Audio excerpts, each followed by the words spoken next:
got a beard and you're riding in the wind on the Queen of Oak Bay, and you can't wait to begin. In the passenger seat, Vanna White is the name, and we're going on a trip that'll put you all to shame. From the Nano to the Bay, it's a couple of hours, but in just a few days we'll be smelling the flowers as we drive the upper Yellowhead into the night. And when we get to the hot springs, we're gonna soak it up right. There's a river that runs red as you get to the pass, with a foul-mouthed bartender at the Horn. I quench my thirst at last. I got a hankering for the Hurley. I got a hankering for the Hurley. I got a hankering for the Hurley. I got a hankering for the Hurley.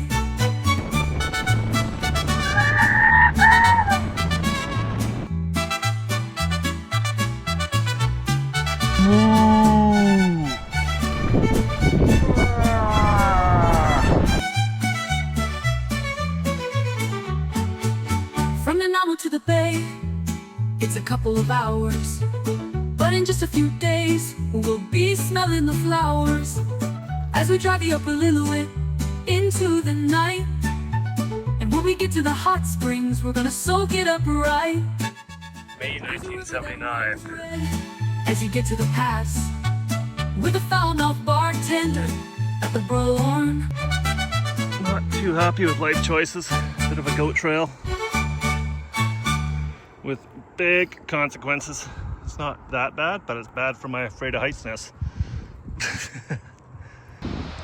The Fraser River, wishing we were on the west side over there, but Drive BC didn't say that that road's closed for like a month from 9 a.m. to 5 p.m. at night because they're building a retaining wall.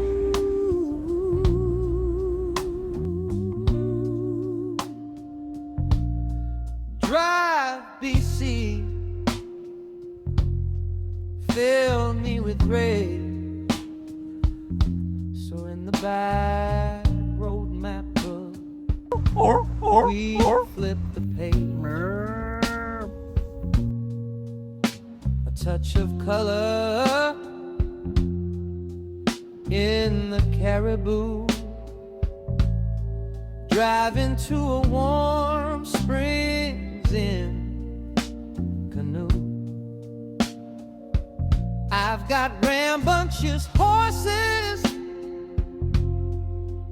out my window, and the warm springs has a chilly flow. Canoe Creek, Warm Springs. But the scene is so amazing. A 62 to blaze, plunging I go.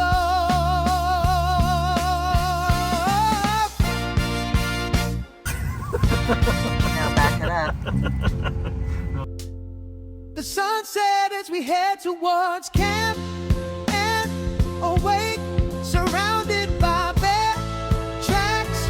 We refuel at the village of Dog Creek, across the Fraser into Chilcote, and we sweep. There's our campsite right there in the grove of trees.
This song starts with a horse chewing slowly.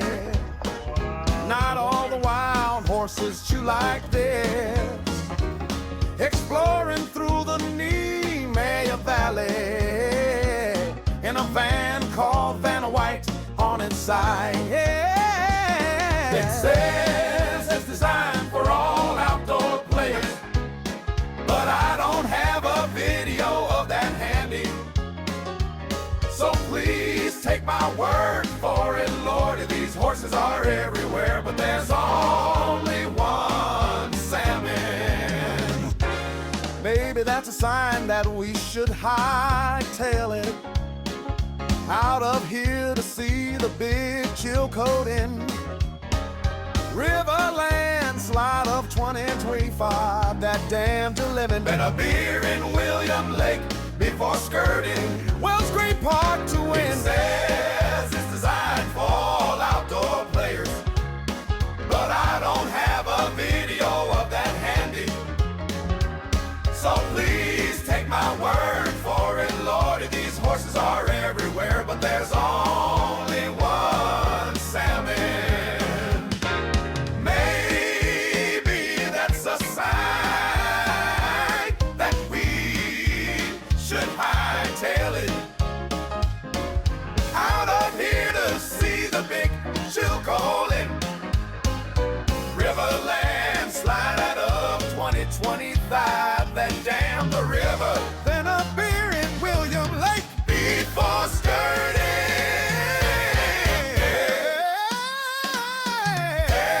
Head up Spray Park to our camp.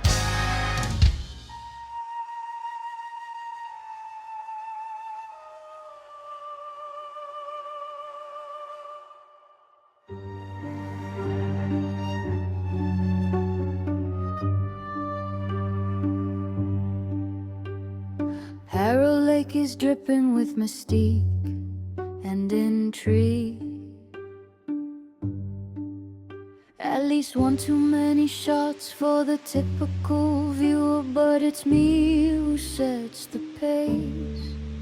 Wells Gray is filled with waterfalls that might appear eerie to those viewers who get caught up in this dark score.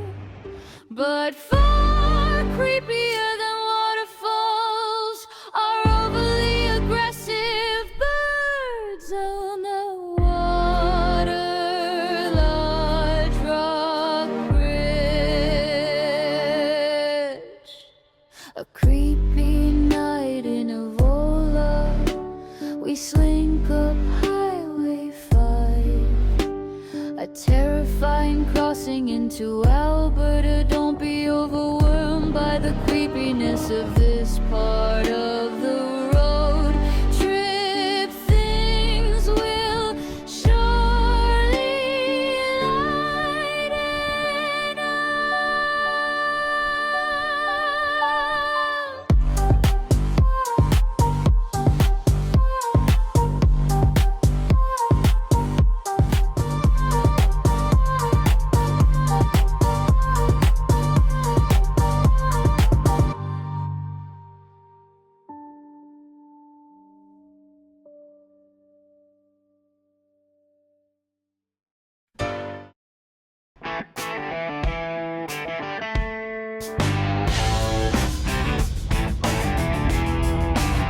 From the Wapiti River in Grand Prairie, we travel back to the Cretaceous period in British Columbia. The Tumbler Ridge on Esco Global Geopark has the best damn map books I've ever seen. Cheslin is the chainsaw capital of Canada, and also hosts the nearest laundromat to Tumbler Ridge. Bonus! Who's in hope, stunning trees.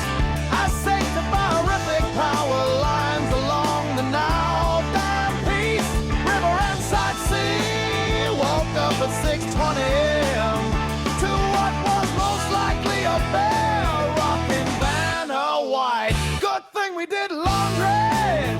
Chetwin and Vanna's design for all outdoor players.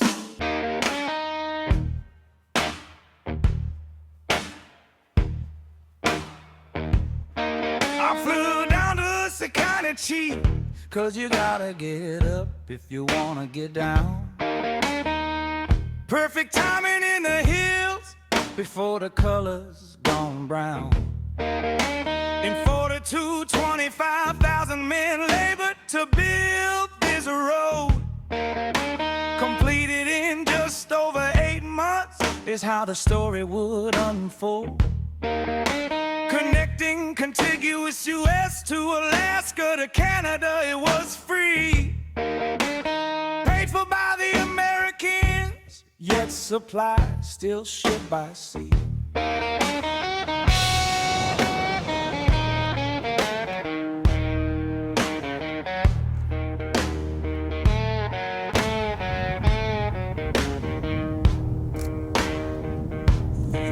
Approaching mile 300 of the Alaskan Highway, sights on Leonard Hot Springs where we plan to stay. The drive through the mountains is absolutely divine. Hiked up to a massive hoodoo in the subalpine. Came across a unicorn, caribou, and a porcupine, and a herd of bighorn sheep whose beards rivaled mine. Over Moncho Lake, a near full moon did rise, and a midnight pea outside Vanna revealed aurora skies. Down in dirty blues from the deep, deep south are completely inappropriate to convey the beauty of the north.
Some sweet and seriously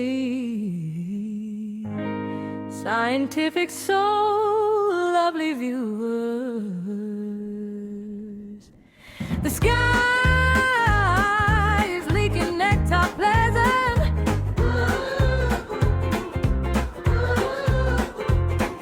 The sky is leaking nectar pleasant.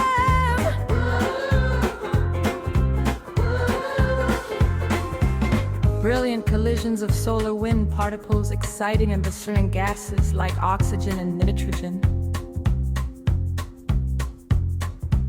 And when the gases calm down and chill, they release energy seen as colorful light. These processes make me happy.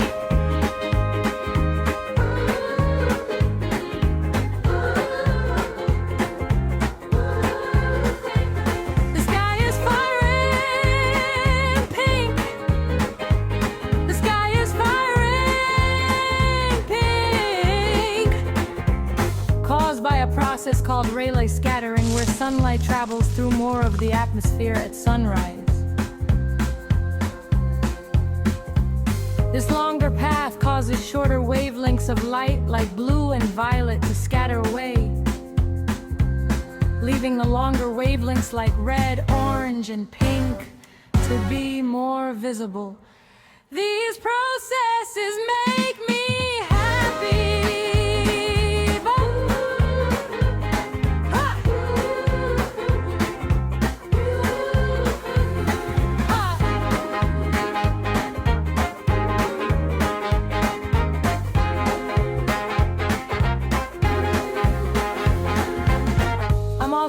to be traveling the Cassiar Cassiar Highway, Route 37, 125 kilometers of sexy scenery connecting the Alaskan Highway with the Yellowhead Highway.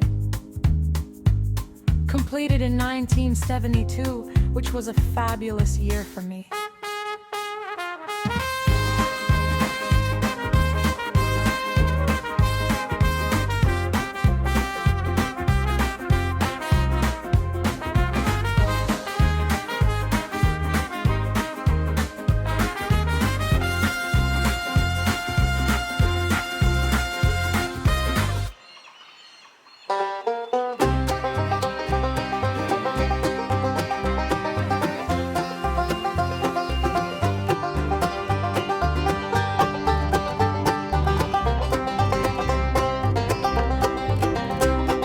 Leaving the Cassiar Highway, we drooled through the steep glaciated mountain to the tasty town of Stewart, BC.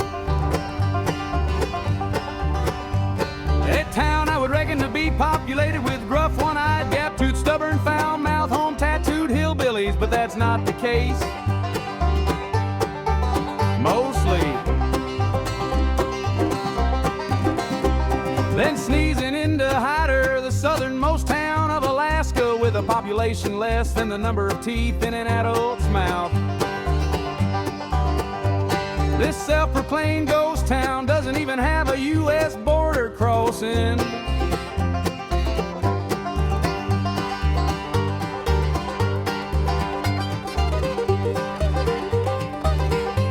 A few short rainy miles in Alaska hiccups you right back into BC.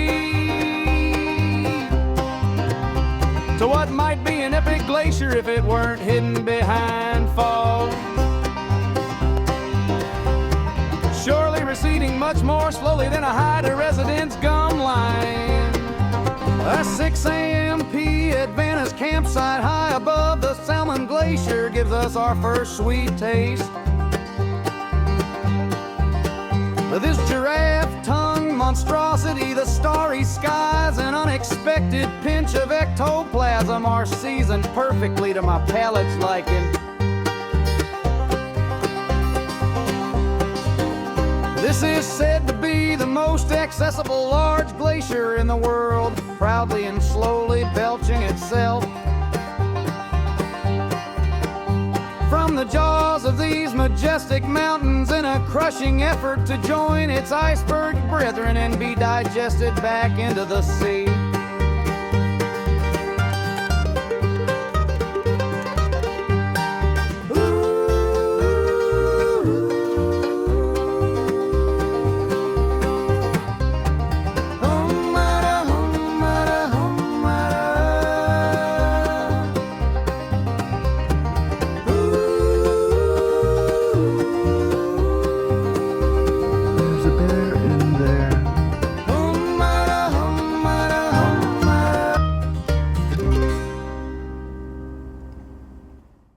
Around 1700, the sex cone erupted and killed as many as 2,000 of the Nisga'a Nation, Canada's most recent eruption. Nasty, nasty, nasty, but some interesting geology. After a dip in the hot springs, we head south down Highway Alacrity, through terrace and into the Leopards. Natural, recently vandalized hot springs before heading to Kitimat for giggles. A return up the most terrifically pot-hole back road revealed a mother and 2 cubs. Yes, bears! Frickin' fabulous furry bears! Then on to the Inland Passage with BC ferries to finish our trip back on Vancouver Island. 4,500 and 7 hot springs, heaps of wildlife, and only one regret. We had an extra day, could have visited Telegraph Creek. Next time,